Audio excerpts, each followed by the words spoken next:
I am not connected. I don't have a lobbyist. I don't have access to power or influence.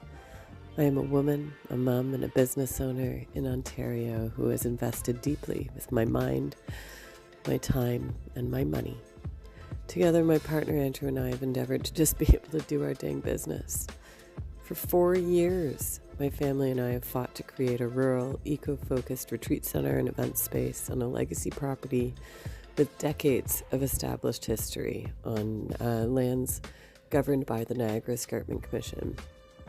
For 3 years, a small group of neighbours have openly stated their bias against us, yet have been allowed to derail our lives and our business with zero evidence of any negative impact on this land. They have had absolutely no accountability for false complaints or for dragging us through these processes, even while acknowledging they've known about all of it all along. Hundreds of thousands of taxpayer dollars have already been spent carrying out the will of these appellants. And now, having been granted yet another procedural opportunity to attack us through bureaucracy, Ontario taxpayers will again foot the bill so that these private citizens can attempt to curate who belongs in their neighborhood. All while we are trying to bring exactly what our economic development departments and reports are saying that they want to see here in Ontario and especially here in Grey County. This is people zoning. This is bullying through bureaucracy, and it goes against the very policies and guidelines and legislation that we're being held account to.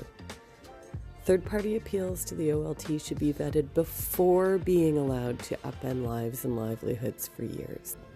Should citizens have a right to raise legitimate concerns when there is real potential for environmental or social harm? Absolutely. But we must draw a clear line when appeals are driven by bias, malice, selfishness, bigotry, or willful ignorance. Especially when there's no evidence of negative impact over decades of ongoing and active use with a thoughtful and balanced proposal being presented.